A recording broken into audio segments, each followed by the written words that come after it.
We'll now continue with our presentations.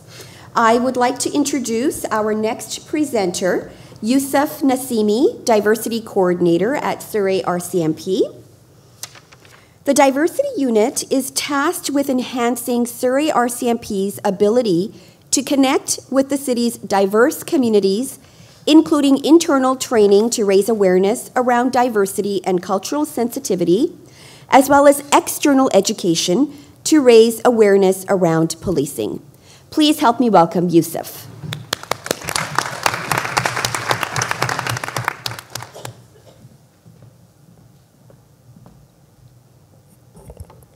Morning, everyone. So I just want to preface my presentation here by just talking about diversity. So I work in the diversity unit in Surrey RCMP, and as was just briefly mentioned, we're a proactive, community engagement focused unit.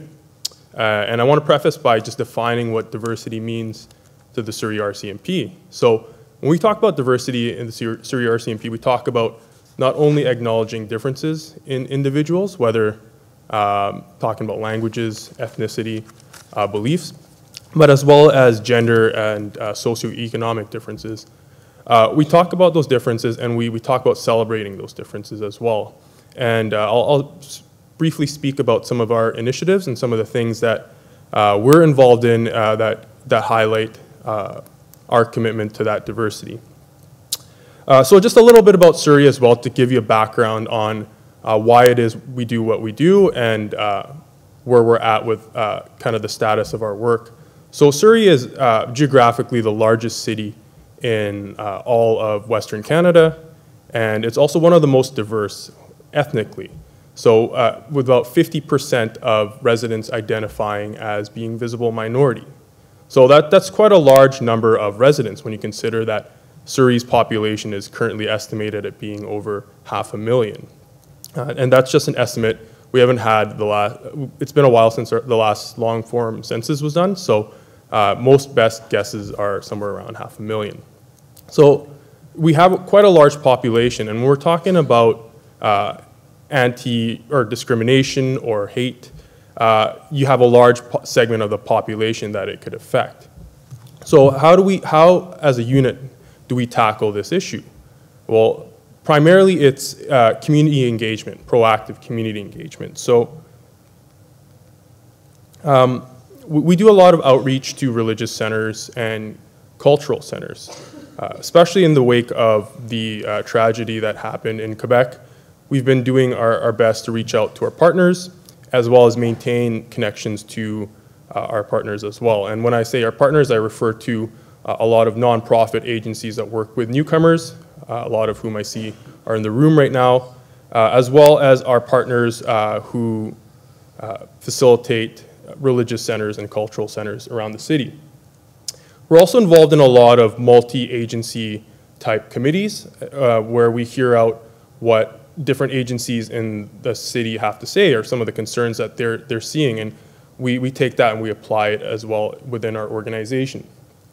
We also facilitate neighborhood safety meetings. This is something that we've been doing for a number of years now in English in the different districts of the city, but now have converted into language-specific neighborhood safety meetings. So for example, we are hosting a Somali language neighborhood safety meeting next week for the community, and we're planning on we're working with our community partners to bring in as many of the community members as we can, and we're gonna have a couple of police officers who speak Somali language conduct that presentation and interact with the group. We regularly work with settlement agencies who are our eyes and ears and who work very closely with a lot of newcomers as soon as they enter Surrey. And we facilitate different types of workshops as well. We work with our different units, such as youth section, to go into schools and talk to different groups and hear out concerns that the schools have. So when I say we work with community partners, we rely heavily on them in terms of the feedback we get with what newcomers, specifically refugees, the last little while are experiencing, And we work with them to organize a presentation that caters to what they want to hear, or what they need to hear. And when I say what they need to hear, one of the largest barriers that we're coming across right now, as it relates to perhaps discrimination, is the reluctancy of a lot of newcomers and refugees to report incidences. And this could be due to a number of different reasons. With the refugee population, which is a fast-growing one in Surrey, we find that a lot of the countries that our refugees are coming from, the system of police and the system of reporting is quite different than in Canada. We also find that a lot of our refugees have experienced or have had negative contact with law enforcement, whether it be police or the military. And this all adds to their hesitancy to call police. And that lies, our biggest challenge, and that's what we try to tackle when we go out and we talk to these populations, is that they can call the police. They should report things that they see, whether it's a crime in progress or if it's something that looks suspicious. We distinguish between the emergency number, when you'd call the emergency number, and we talk about the non-emergency number, which is the number that residents can call if they see something that's not happening at the moment, but they feel could escalate later on. We also talk about the fact that we offer translation services when residents call 911. So for example, we offer translation services in over 150 different languages. A lot of people do not know this, and this adds to their nervousness and their hesitancy to call 911, because if you are not comfortable speaking the English language and you are nervous and you're trying to report an emergency, you are less likely to call. And we also focus a lot on what people's rights are in Canada, and we clarify issues as they relate to the law. So as everyone's aware, depending on where people come from, rights and freedoms vary, and we want to make sure that everyone is aware of what their rights are here in Canada, especially as it relates to discrimination and hate speech, as well as hate crime. So we also do a lot of internal education with our membership. We take what we learn, the feedback that we hear from our partners, and we apply it within our membership. An example would be, in particular, attending services at religious centers. So if police officers are called to a call, they cannot take off their shoes because of safety reasons. With regards to many religious centers, it's customary to take off shoes as a sign of respect.